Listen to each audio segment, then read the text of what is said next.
소름 예배를 드리고 수로 예배를 드리는 우리 모든 분들에게 하나님께서 주는 은혜가 넘치시기를 주님의 이름으로 축원드립니다. 특히 우리 어린이들, 또 우리 청소년들, 특별히 우리 고3 학생들 이제 곧 사회인이 되죠. 정말 이제 더 하나님 의지할 때다 이렇게 생각이 돼요.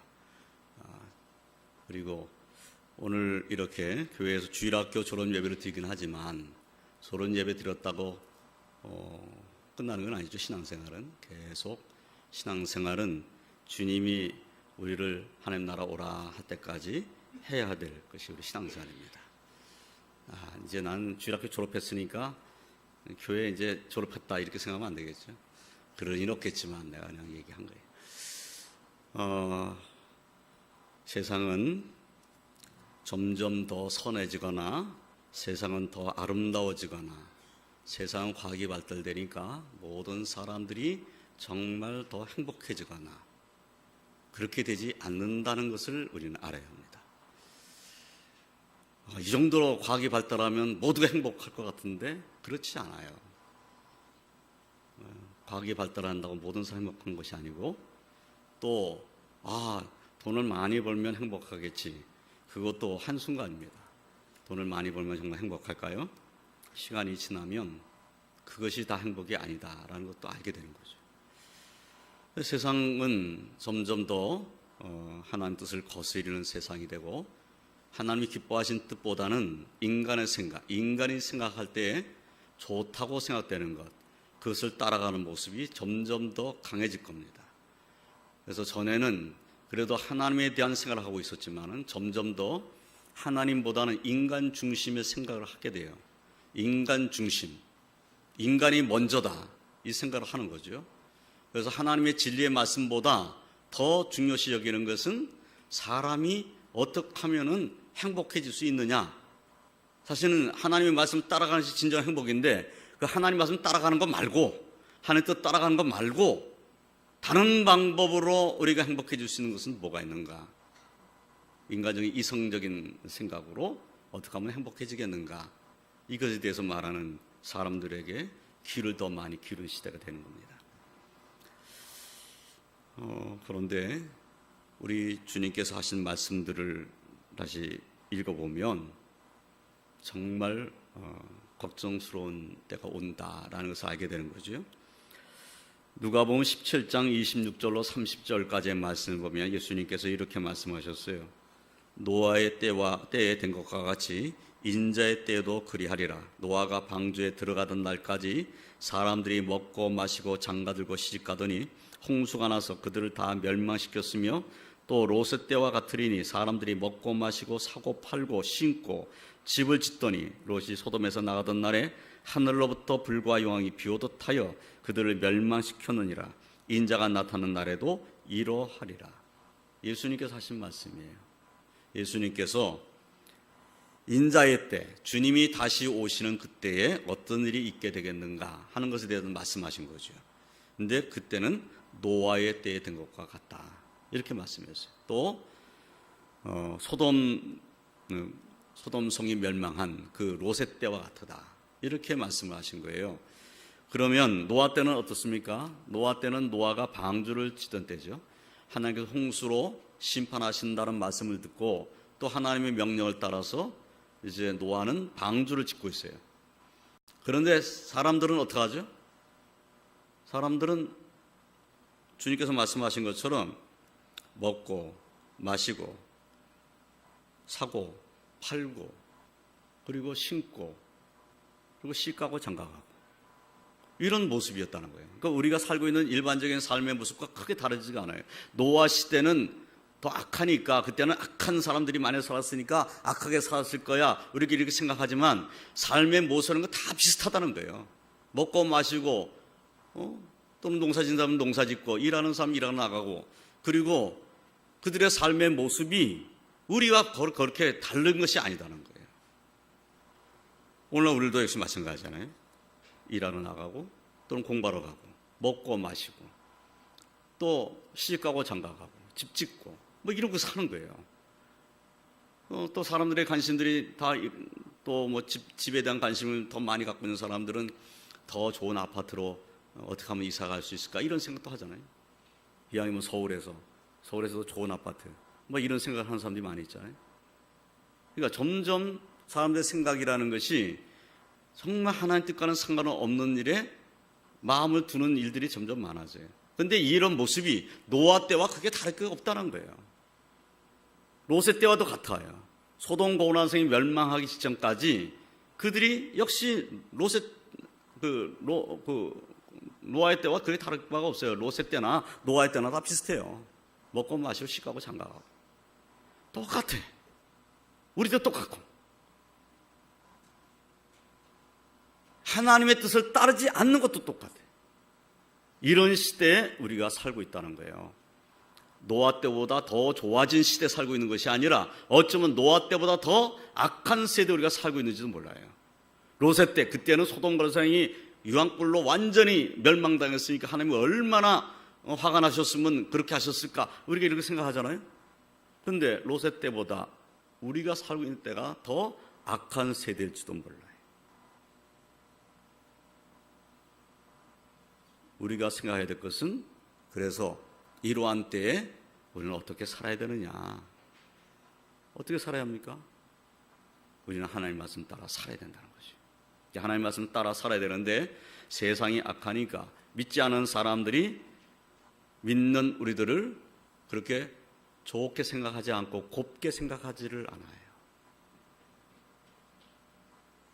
목사님이 청년 때만 해도 이렇게 교회에 대해서 비난하는 이런 모습이 이렇게 있지 않았어요. 목사님이 청년 시절에 신앙생활하는 그런 모습을 보면서 세상 사람들이 청년들의 신앙생활을 그렇게 모독하는 말로 공격한 적이 별로 없어요. 근데 지금은 그냥 공격적이에요. 사람들이 그냥 공격이야.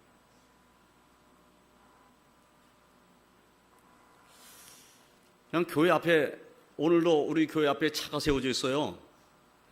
주차장에 못 들어가고 차가 이제 좀 길에 옆에 세워졌는데 어느 교회나 다 비슷하고 주일날은 다 그 정도는 용납이 돼요. 그런데 교회 앞에 차 서 있는 것을 도저히 못 보는 사람이 있어. 신고를 해. 교회가 나쁘다고, 길에다가 세워놨다고. 오늘도 그래서 우리 교회 사람이 왔어요. 와가지고 붙이고 가고 이런 일이 일어나. 근데 신고 안 해도 되는데 크게 문제될 것이 아무것도 없는데도 교회 앞에 세워져 있기 때문에요. 교회가 나쁜 거야. 사람들이 교회를 아름답게 보지를 않아요. 점점. 우리 교회 생활하는 우리들이 무슨 문제가 있나요? 우리가 나쁜 생각을 하던가요? 우리가 나쁜 계획을 세우나요? 그런데 왜 세상 사람들이 그러지? 세상 사람이 눈에 볼 때는 우리가 영 가당치가 않아. 이런 모습이라는 거예요. 1대1로 만나면 안 그럴 것 같으잖아요. 1대1로 만나가지고 뭐 예수 믿는 나에 대해서 저 사람이 공격적으로 대할까? 이런 생각을 하잖아요. 그런데 어떤 사람은 내가 교회를 다닌다니까 코웃음 친다는 거예요. 코웃음 쳐. 아이고, 너도 교회 다니냐? 이야, 다닐 데가 없어서 교회 다니냐? 이게 세상 사람들이 하는 거예요. 여러분들이 교회 다니면서 전혀 들어보지 못한 말, 부모님과 함께 교회 오고 신앙생활하면서 전혀 들어보지 못한 말을 얼마나 있으면 듣게 되는 거예요. 그럴 때에 복음을 부끄러워하는 사람의 모습이 돼서는 안 된다는 겁니다. 하나님의 말씀을 부끄러워해서는 안 된다는 거예요. 하나님은 성경에 있다는 것이 부끄러운 모습이다 이렇게 생각하면 안 된다는 거예요. 오히려 하나님 믿지 않는 사람이 부끄러운 사람들인 거죠. 하나님 뜻을 모르는 사람이 부끄러운 사람인 거지, 하나님 뜻을 따르고자 하는 나는 부끄러운 사람이 아니에요. 예수를 믿고 하나님의 은혜 가운데 살고자 하는 나는 부끄러운 사람이 아닌 거예요. 근데 세상 사람이 우리를 부끄러운 사람 만들어버리고 있어요. 너 교회 다니냐? 너도 교회 다니냐? 너 교회다가 얼마나 바쳤냐? 나를 부끄럽게 만들려고 그래. 나를 부끄럽게. 응? 근데 그 말을 들었을 때, 내가 교회 다닌다 그러면 제가 나를 더 많이 나쁜 말로 막 말할지도 몰라. 그러니까 나는 그냥 교회 다닌 척 하고 있어. 이런 식으로 말하면 안 된다는 거예요. 믿지 아니하는 사람이 어떤 말을 해도 예수님을 믿지 아니하면 안 될 이유를 갖고 있어야 돼요. 여러분들이 왜 교회를 다니는가? 왜 내가 아직 주일학교로 해서 많은 시간들을 하나님 말씀을 배우면서 성장했는데, 그러면 지금 특히 우리 고3 학생들 졸업하면서 여러분들이 왜 예수를 믿습니까? 예수를 믿는 이유가 내게 있어야 되는 거예요. 내가 왜 예수를 믿지? 내가 왜 예수를 믿고 있는 거야? 부모님 때문에, 부모님 교회 다니라고 그러니까, 우리 부모님은 신앙생활 잘 하시니까 나를 그냥 신앙생활을 하게 만드셨으니까 내가 할 수 없이 교회 다녔던 거지. 이런 식으로 신앙생활을 하면 돼요.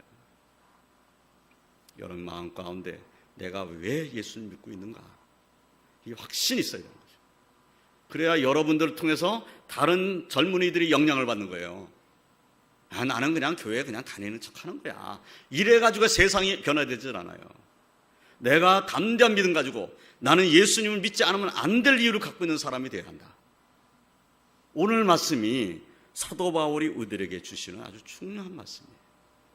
16절 말씀을 보면 내가 복음을 부끄러워하지 아니하노니. 내가 왜 복음을 부끄러워하지 않는가? 복음이 무엇입니까? 복음이라는 것은 인간은 모두가 다 죄인인데 예수를 믿으면 그 죄를 사함받는다. 이것이 복음이에요. 그래서 예수를 믿는 사람은 죄 사함받고, 그리고 하나님 백성으로 살고, 그리고 마침내는 하늘에 들어간다. 이것이 복음이에요. 그런데 어떤 사람들은 이러한 복음을 부끄러워하지도 한다. 부끄러워하기도 해. 그런데 예수님을 믿는 주의 백성은 복음을 부끄러워해서는 안 된다. 사도 바울처럼 내가 복음을 부끄러워하지 아니하노니 이 복음은 모든 믿는 자에게 구원을 주시는 하나님의 능력이 됨이라. 내가 왜 복음을 부끄러워하지 않느냐? 예수님의 말씀 왜 내가 부끄러워하지 않는가? 그 말씀이 모든 믿는 자에게 구원을 주시는 하나님의 능력이 있기 때문이다. 이 믿음을 우리가 가져야 되는 겁니다. 특별히 고3 학생들, 이 믿음을 가지시기를 주님의 이름으로 축원드립니다. 여러분 인생에 예수님이 얼마나 중요한 분인가를 잊지 말아야 돼요. 예수님만큼 여러분의 삶에 영향을 미칠 수 있는 분은 없어요. 예수님만큼 여러분들의 삶을 인도하실 분도 없어요. 이 사실을 잊지 말아야 돼요. 우리 인생의 모든 길에서 우리와 함께 하시고 우리를 인도하시고 우리를 축복하실 분은 하나님이시고, 그리고 우리가 믿는 예수님이세요. 그분을 의지하고 그분에게 맡기고 기도하고 내 인생의 앞길을 인도해달라고 고백하고 하나님 인도를 받는 믿음의 사람들 되시기를 주님의 이름으로 축원드립니다. 또 17절 말씀을 보면은 복음에는 하나님의 의가 나타나서 믿음으로 믿음에 이르게 하나니 기록된 바 오직 의인은 믿음으로 말미암아 살리라 함과 같으니라. 왜 우리가 복음을 부끄러워하지 아니하는가? 이 복음 안에는 하나님의 의가 나타나 있다는 거예요. 그리고 더 나아가서 오직 의인은 믿음으로 말미암아 살리라 라고 말씀하셨다는 거예요. 그럼 믿음으로 말미암아 사는데 뭘 믿어야 사는 겁니까? 무엇을 믿어야? 예수님을 믿어야 사는 거예요. 예수님의 말씀을 믿어야 사는 겁니다. 그래서 오직 의인은 믿음으로 말미암아 살리라 하신 이 말씀은 오늘날 우리에게도 매우 중요한 말씀이에요. 믿음 없이는 살 수 없습니다. 믿음이 없으면 하나님의 심판을 피할 수가 없습니다.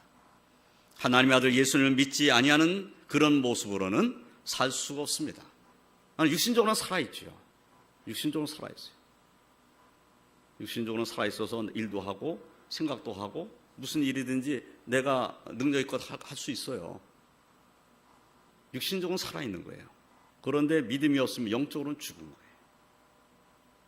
영적으로 죽을 뻔한 게 아니라 영적으로 죽어 있는 상태라는 거예요. 이제 주일학교를 졸업하고 특히 사로 나가는 우리 고3 학생들은 오직 의인은 믿음으로 말미암아 산다. 이 말씀을 의지하고 복음을 부끄러워하지 아니하는 그런 믿음의 사람들로 사시길 주님의 이름으로 축원드립니다.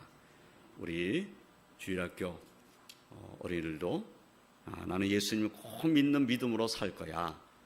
나는 예수님의 말씀을 더 열심히 배우고 공부해서 정말 이 하나님의 말씀을 부끄러워하지 아니하는, 나는 내가 교회 다니는 것이 부끄럽지 않고 내가 예수를 믿는 것이 전혀 부끄럽지 않다는 이런 믿음으로 나는 살 거야. 내 친구들에게도 예수님을 믿어야 된다고 말할 거야. 이런 믿음을 갖는 어린이들이 다 되시기를 주님의 이름으로 축원드립니다.